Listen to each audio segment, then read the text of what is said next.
With the WINN FM News, I am Kevin Brown. And I am Yolana Weeks. Our top stories. Robert Bradshaw Museum remains on the government's agenda. Prime Minister Dr. Terence Drew highlights success and future of Aspire program. Advancing border security, St. Kitts and Nevis passes groundbreaking ETA amendment bill. Sedema steps up preparedness for Atlantic hurricane season. More females and teen boys in Jamaica involved in lottery scamming. Internationally, Russia-Ukraine talks end with only large prisoner swap agreed. Now, the details.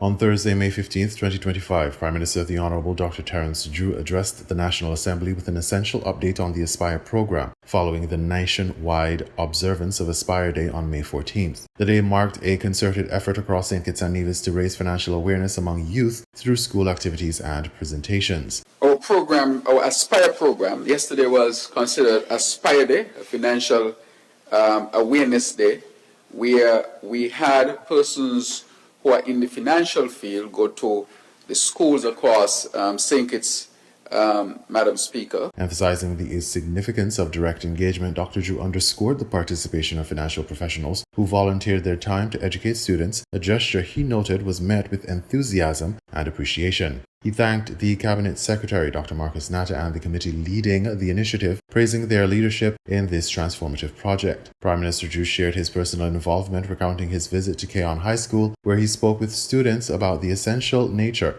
of financial education. There I was able to speak to them about the importance of financial education, of course, in a language that they would understand, the importance of savings, having accounts to save, to have shares, and why the Aspire program is so revolutionary and transformative. He described the program's mission as ensuring that children across the Federation receive critical education about money management, investment, and financial planning beginning early. Dr. Drew highlighted the innovative aspect of the program's focus on equity. This is a paradigm shift.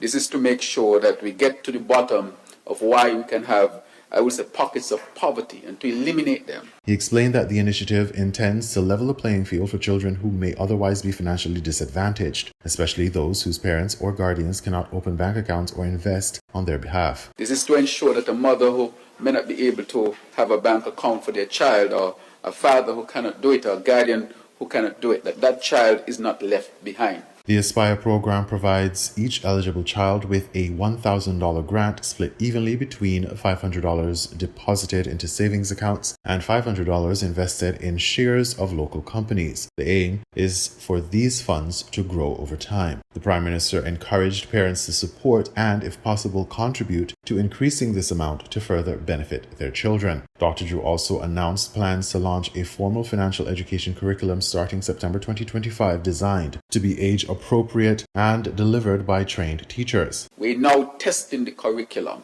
or what is to be delivered to the children.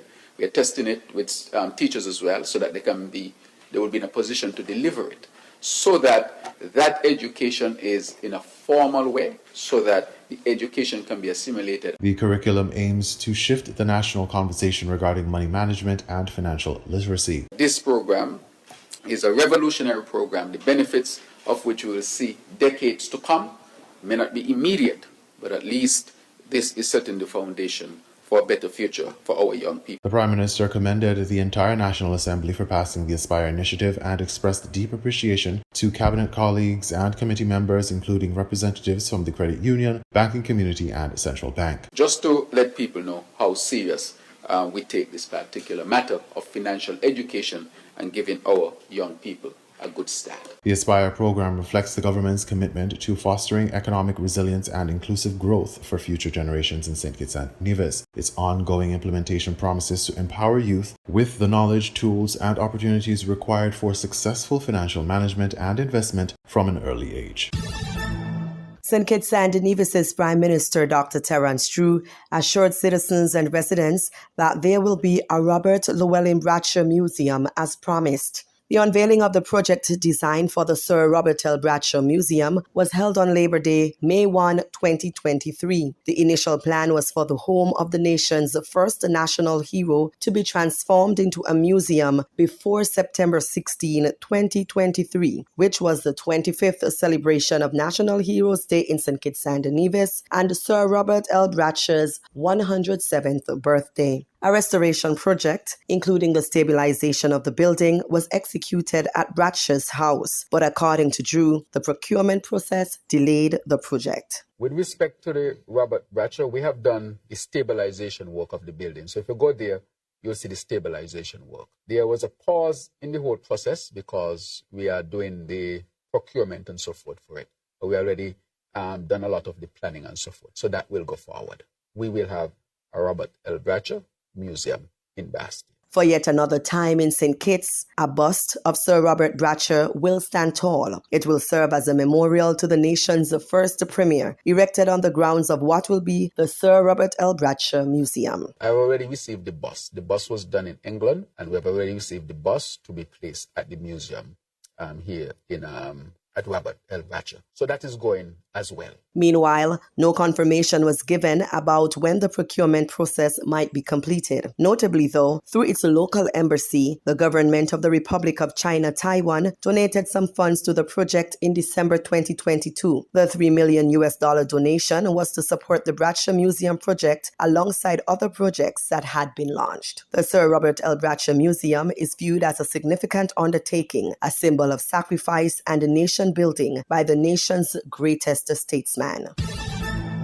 In a move that marks a new era for national security and border management, the National Assembly of St. Kitts and Nevis passed the Advance Passenger Information and Passenger Name Amendment Bill 2025 on Thursday, May 15th. The Prime Minister, the Honorable Dr. Terence Drew, Minister of National Security, hailed the legislation as a foundational component in the Federation's effort to establish a secure and efficient, technologically advanced border control system. Prime Minister Drew described the bill as a bold stride into the future of secure, seamless, and smart border management, emphasizing the government's decision and dedication to protecting national security while enhancing the travel experience for legitimate visitors. The bill strengthens the legal and operational frameworks supporting the rollout of the Federation's Electronic Travel Authorization (ETA) system, scheduled to launch in June 2025. The amendment to the original Act number 32 of 2024 introduced provisions enabling real-time multi-layered screening of travelers. This system requires the simultaneous submission of passenger data to both the local competent authority and the CARICOM Implementation Agency for Crime and Security, IMPACS, ensuring that St. Kitts and Nevis aligns itself with global standards established by the International Civil Aviation Organization and the International Air Transport Association, as well as the World Customs Organization. The bill further ensures legal accountability for all commercial carriers by preventing exemptions based on technical or commercial grounds. Travelers from visa-exempt countries can apply online before arrival, undergo biometric and AI-driven risk assessments, and receive a secure digital travel credential. Upon arrival, passengers will proceed swiftly through biometric corridors, eliminating the need for traditional paper forms or long immigration lines. Prime Minister Drew reiterated the bill's significance, stressing that it is a technological upgrade and a national development milestone. He highlighted the benefits recognized in other countries using similar technology.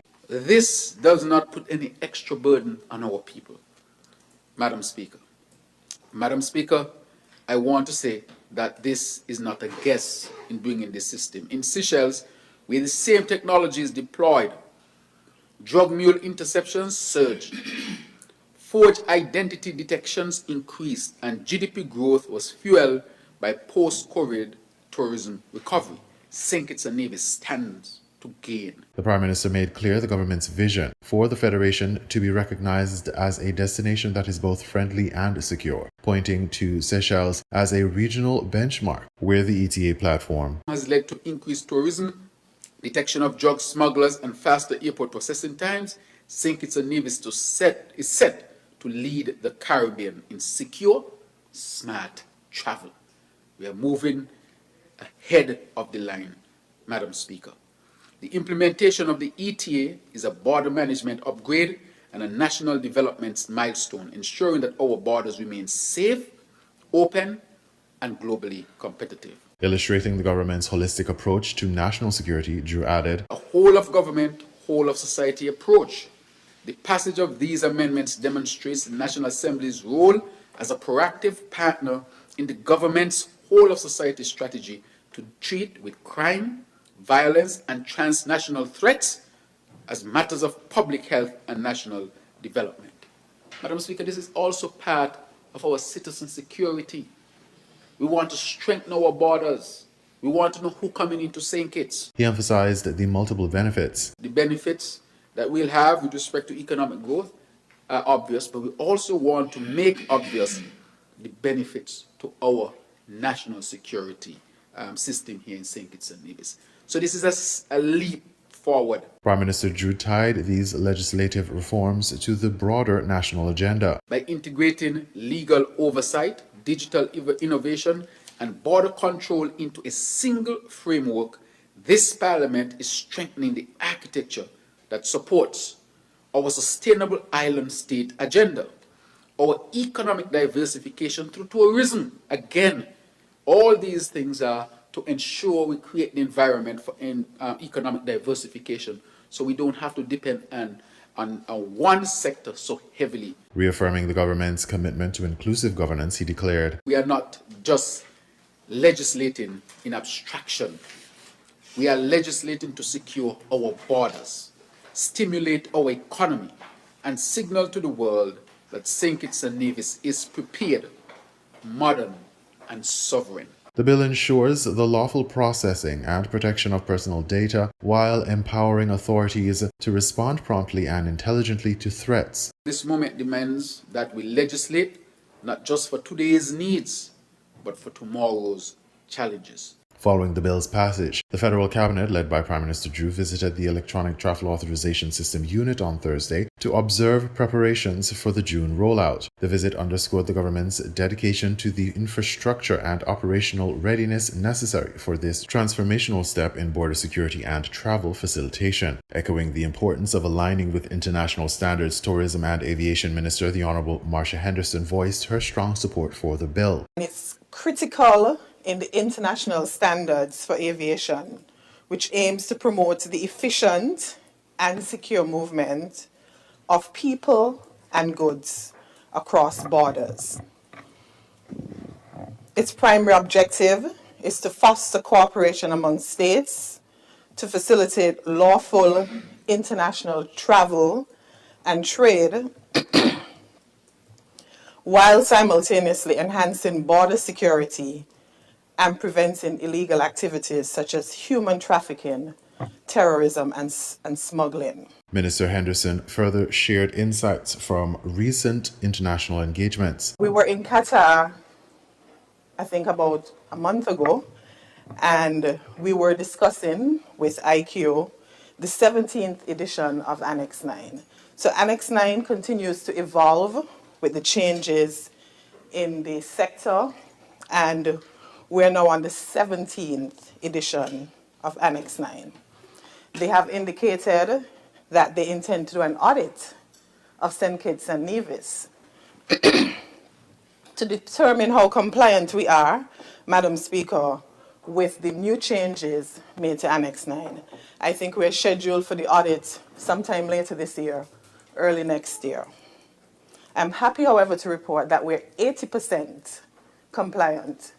And by the time we would be audited, I'm pretty certain with these amendments that we would be ready. 100% compliant. She highlighted critical components of the latest Annex 9 update. The recent updates in the 17th edition of Annex 9 introduced significant enhancements, especially concerning the collection and protection of passenger data. These changes are driven, of course, like I said earlier, by the evolving nature of global threats and technological advancements demanding that we strengthen our facilitation measures. Key aspects of the new edition, which is the 17th edition of Annex 9, which I say is our Bible in the aviation world, emphasizes standardized procedures for collecting passenger data, including biographical and travel information to support security screening, immigration control, and border management. This ensures that the data is gathered efficiently and accurately, facilitating timely risk assessments. Attorney General and Minister of Justice and Legal Affairs Garth Wilkin explained the bill's amendments' practical effect, particularly in complying with international standards and streamlining affected protocols. In other words, Madam Speaker, this is a whole new concept. It was a CARICOM model bill originally, which we were the first to pass in the region, and we are going to be the first to implement ETA in the region. So the reason why we're coming back after passing the original act around 6 months ago is because things are moving quickly, and we had a refinement process and a review process by Trevisory and our immigration team, as well as the team at Aviation and Maritime. And these are the amendments we need to be able to trigger the ETA and refine the bill. These changes solidify the country's place within an evolving international security framework to foster safe and efficient travel across borders. The new legislation also supports the operational readiness of the ETA digital platform, a pivotal tool that pre-screens travelers before arrival. This platform will enhance data quality, timelines, and reliability, enabling predictive analytics and expedited immigration processing. In regional news, Sedema steps up preparedness for Atlantic hurricane season, DBS St. Lucia reports. The latest outlook from Colorado State University predicts another above-average Atlantic hurricane season with an estimated 70 named storms. Of these, 9 are expected to develop into hurricanes, including 4 major hurricanes of Category 3 or higher. In response, Elizabeth Riley, Executive Director of the Caribbean Disaster Emergency Management Agency Sedema, says the organization is intensifying preparedness efforts ahead of the official start of the season. These actions are informed by critical lessons learned from Hurricane Beryl last year, which broke several records by becoming the earliest Category 5 hurricane ever recorded in the Atlantic Basin, and the first to reach that intensity in the month of June. I always wish to emphasize that notwithstanding the forecast, we have to recognize that it only takes one system to cause significant impacts for the Caribbean. So yes, we've been ramping up our preparedness actions. We learned quite a bit from the experiences of Hurricane Beryl last year, particularly it being the first Category 5 system which occurred so early in an Atlantic Basin hurricane season. So it's really emphasized for us the importance of ensuring that readiness actions are completed before June 1. Speaking on the sidelines of the 4th Caribbean Ministerial Forum on School Safety, the Sedema official highlighted the continued reliance on schools as emergency shelters, a common practice in the Caribbean due to the limited availability of alternatives.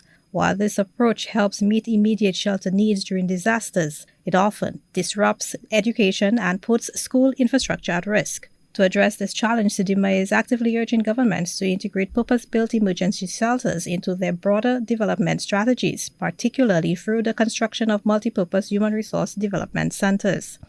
Because we want to get children back into school for many reasons, because it assists with the psychosocial adjustment required in the aftermath of the traumatic impact of hazards, but also because children being in school means that parents are also then released to be able to return to early recovery activities, or to return to working opportunities that are available. So there are many reasons why we promote the utilization of other options for shelter, but we fully appreciate that this is going to be a change that is going to be made over time in countries. And I also think that the opportunity of post-disaster, particularly when we've had catastrophic events, it's important that this type of a policy direction is agreed to before we have hazard events, so that we can capitalize on the opportunity of the reconstruction to reconstruct in a way which will allow us to move away from schools as shelters. On Thursday, May 15th, the National Hurricane Center began issuing its daily tropical weather outlooks for the North Atlantic Basin. These updates identify areas of disturbed weather with the potential for further development. Meanwhile, the National Oceanic and Atmospheric Administration, NOAA, is scheduled to release its official outlook for the 2025 Atlantic hurricane season on Thursday, May 22nd. For the DBS News World, Zane Romulus reporting. More females and teen boys in Jamaica involved in lottery scamming. Television Jamaica has that story. Concern about an alarming trend in lottery scamming, the police in St. James say the illegal practice is being taken over by teens, specifically males, while a growing number of females are also involved. The St. James Anti-Lottery Scamming Task Force is now working on a solution to discourage teens from the practice. Kimberly Petty reports. Teenage boys are now swapping their books for lead sheets, as many are looking for an easy means of making money.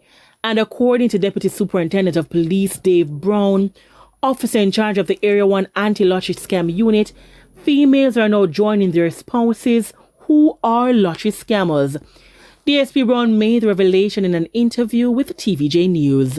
Last week, we went to the community of Westgate Hills, where we arrested 4 persons. Out of that, those 4 persons, 2 were females, and young females, 20 years old, etc. In Trelawney also, we found that females were actively involved in those activities. As for the teenage boys, what we are seeing is that these kids are no longer motivated to go to school to get a solid education, or to really learn a skill for which they can develop and contribute in a positive way to the development of our country. He further pointed to a recent operation in Trelawney. And we found a 17-year-old that was of school age, still attending school, and that was actively participating in lottery scamming. He was found with a number of lead sheets and other paraphernalias. He was also in the company of another 20-year-old, as well as a child who was said to be under the age of 18 years old. DSP Brown believes all hope is not lost, as the police intends on developing interventions to sway young people from a life of crime. It is a fast life. It comes with a lot of bling in terms of the flashy new cars, the BMWs, the Benz, so kids who are not under the proper guidance are really drawn to these sort of activities, So we need to really see if we can steer them towards a more ethical and moral way of earning a living. Kimberly Petty for TVJ News. We now bring you these international reports. The first direct peace talks between Russia and Ukraine in more than 3 years lasted well under 2 hours in Turkey, with no apparent sign of progress towards peace between the sides. Both are under pressure from US President Donald Trump to end Europe's deadliest conflict since World War II. The talks were held at a palace in Istanbul. Ukrainian President Volodymyr Zelensky, speaking from Albania, told European leaders Russia must agree to a full ceasefire. And if the Russian representatives in Istanbul today cannot even agree to that, to ceasefire, to this clearly necessary first step, then it will be 100% clear that Putin continues to undermine diplomacy.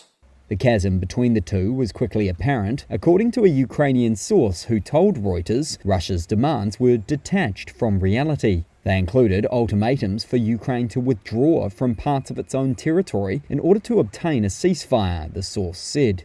No major breakthrough was expected, but the pair have agreed to exchange 1,000 prisoners of war each in the coming days, one of the largest such swaps since the beginning of the conflict. Zelensky said after he and European leaders spoke by phone with Trump that Ukraine is ready to take the fastest possible steps for peace. Expectations were dented further on Thursday when Trump, winding up a Middle East tour, said there would be no movement without a meeting between himself and Russia's President Vladimir Putin. Putin proposed the direct talks in Turkey, but spurned a challenge from Zelensky to meet him there in person. He instead sent a team of mid-level officials. The head of Russia's delegation, Vladimir Medinsky, said Moscow was satisfied with the results and was ready to keep talking to Kyiv. He said both sides would present in detail a vision of a possible future ceasefire. There was no immediate announcement on whether talks might resume or when. Well, the Israeli military has carried out strikes on 3 separate ports in Yemen. That's according to Israeli media, and that includes Hodeidah, Salif and Ras Issa. A day ago, Israel said it intercepted a missile launched from Yemen. Just last week, a missile from Yemen bypassed Israeli air defences and struck the area near Tel Aviv's Ben Gurion airport. Hamda Salut has more now from Amman, and she's there because the Israeli government has banned Al Jazeera from reporting inside Israel and the occupied West Bank. The Israeli military has confirmed carrying out several different airstrikes across areas in Yemen, saying that they targeted Houthi-controlled assets and military infrastructure. The Israeli Defense Minister, Israel Katz, says that Israel is not afraid to assassinate the head of the Houthis, similar to what happened to the heads of Hezbollah and Hamas in Gaza and Beirut and even in Tehran. The Israelis are also warning the Houthis that for every future projectile that is launched toward Israeli territory, this is going to be the reaction, more Israeli airstrikes. Now, most notably, a couple of weeks ago, one of those missiles launched by the Houthis actually made pretty severe impact right outside of Ben Gurion Airport in central Israel. This is the main airport in the central part of the country. Now, earlier this evening, the Israeli Prime Minister, along with the Army Chief of Staff and the Defense Minister, were all at the military headquarters, the Kiryat in Tel Aviv, that's Israel's version of the Pentagon, to approve these strikes that they carried out, saying that this will be their policy moving forward. Hamda Salhout, Al Jazeera, Amman. This week, a group of 59 white South Africans arrived in the US, where they've been granted refugee status. President Trump says the refugee applications were expedited because the people concerned were victims of racial discrimination, something South Africa's government denies.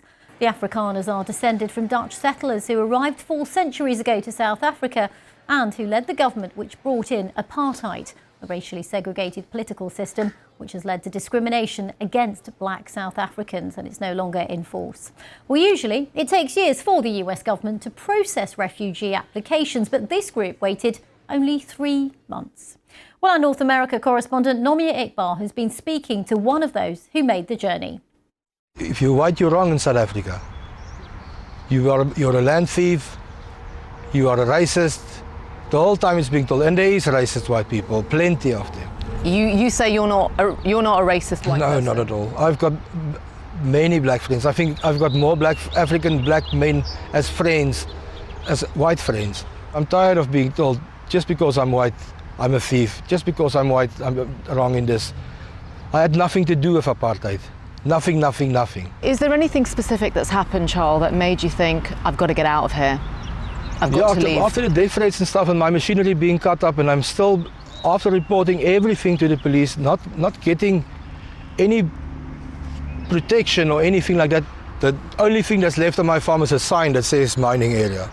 All the fences has been taken off, boom gates has been broken off. There are voices out there, including the South African president, who has called you cowards. Yeah. You've got other Afrikaners who are saying that you're not refugees, you're opportunists, that you've abandoned the country. What would you say to those people? I had to leave a 5-bedroom house, which I will lose now because I'm not going to pay for it, behind, my car behind, my dogs behind, my mother behind. It is not, I didn't come here for fun, but my children are safe. What was it like when you got off the shuttle bus and came into that hangar and were greeted by the Trump administration? It was overwhelming. I didn't expect that because I thought we're going to be in a shuttle bus, taken somewhere, and we must start working. All of us that is there, we know we're going to start here from the bottom because we are the new people here. We're going to start from the bottom. Do you ever worry that you might be caught up in some big political game here? That you're a pawn somehow? Yeah, it's a scary thing, but people mustn't think we're just taking advantage of this. We're coming here to make a contribution to the country. Old tweets of yours have been dug up in which you appear to have made anti-Semitic comments, and so people are questioning, should you be here? What would you say to that? I would like them Well, what would you like to clarify? I've deleted the comment, but I was actually thinking I should have not deleted it. If you can look where I commented on, it was Passover, the Orthodox Jews, and I'm Christian, were spitting and screaming and bumping Christians walking with the cross. For me as a Christian, that is not acceptable. In Israel, and I went and I said something on Twitter, which I copy and pasted from somebody else's page, because if you go read my post, you'll see it's not the way I write. So you had quoted someone else. I mean, the quotes... I copied and pasted it. The quotes were anti-Semitic. Yeah. They said Jews are dangerous people, they're untrustworthy, they're not God's chosen people. I was super angry. So you did it out of anger? Yeah. And I was in hospital at that point of time. I was on morphine. But that's not an excuse. I'm not trying to make an excuse. Do they? Even now, if I would see any person going against my religion, I will speak up against it. You have high hopes being here in America. Is there a part of you that is anxious that it might not work out? No, to be honest with you, because of my belief, I believe this is God's plan for me. You were listening to the WINN FM 98.9 newscast. Our top stories were: Robert Bradshaw Museum remains on the government's agenda. Prime Minister Dr. Terence Drew highlights success and future of Aspire program.